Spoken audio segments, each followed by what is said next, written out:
how I became so good in English. And like there's a couple of ways that I went about. Like I went because I'm from Afrikaans school, and Afrikaans was my home language. English was my first additional language.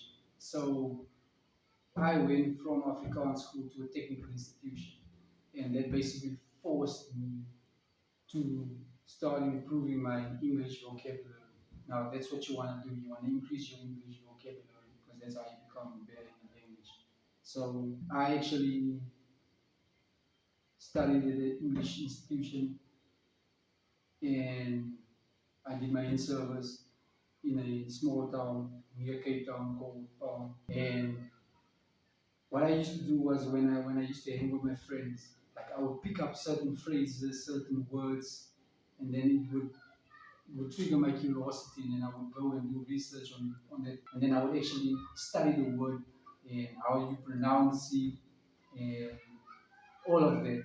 So that's how I actually grew my vocabulary. And then also when I was on university, I used to study with friends that was most of the times I used to study with friends that was like 80% English because their home language was English and their first additional language was Afrikaans. So basically what they did was that it also forced me to improve my English vocabulary because I used to communicate with my other technical classmates in English because they basically understood say 80% English, 20% Afrikaans.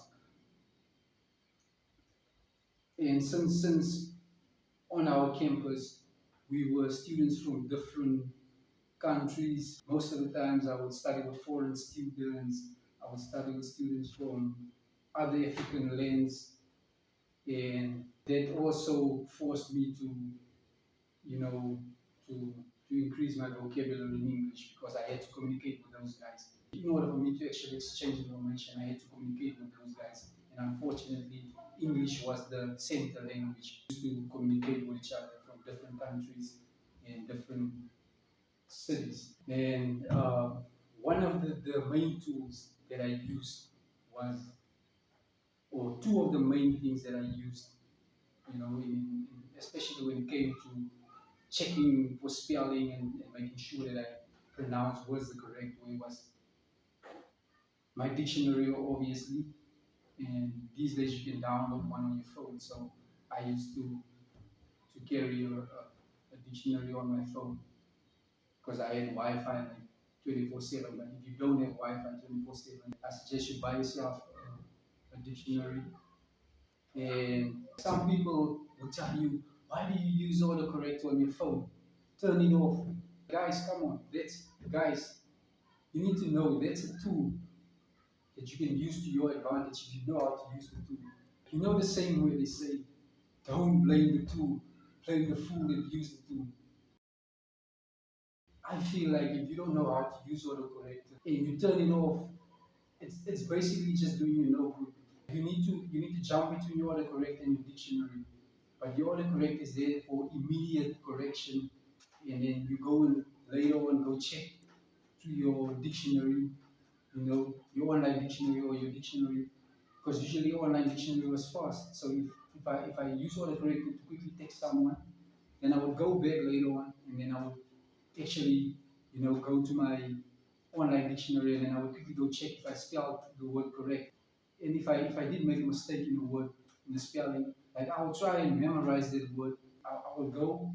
What I would do is I would go and I would study how they break the word down, because usually the word is made out of a prefix, a suffix, and then you get your main word. That's how I used to study words, and then you just need to know your rules, when to pronounce single vowels, double vowels, how to pronounce words, because certain words, they make a certain sound.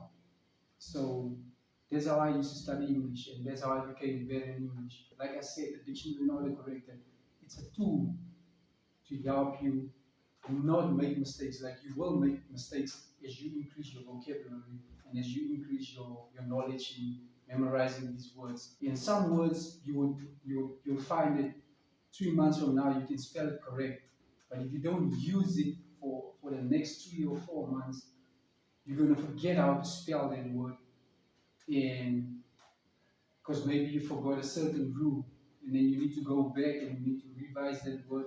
and you need to revise how you memorize that word, and you need to revise the spelling of that word and the sound that certain single vowels, double vowels, make in that word.